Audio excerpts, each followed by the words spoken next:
تو میرے بھائیوں، دنیا کے اندر ہم نے کسی بھی مقابلے کا امتحان، کوئی بھی امتحان ہو، اس کی تیاری کرنی پڑتی ہے، اور انسان ہزاروں کتابیں پڑھتا ہے، ہزاروں سوالات دیکھتا ہے،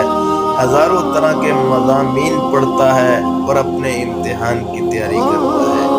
لیکن اللہ تبارک و تعالیٰ نے انسان کا اصل امتحان جو اللہ نے لینا ہے، اس امتحان کی تیاری کے لیے اللہ نے قرآن بھی دے دیا،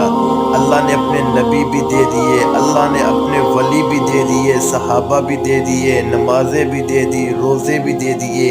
یہ ہر چیز اللہ نے عطا فرما کے اللہ نے بندے کو ایک حکم دیا ہے کہ اے میرے بندے، اس امتحان میں کامیاب ہونا چاہتا ہے تو ان تمام چیزوں کے اوپر عمل کر لے، ان سوالوں کی تیاری کر لے، میں اللہ تمہیں ہمیشہ کی کامیابی عطا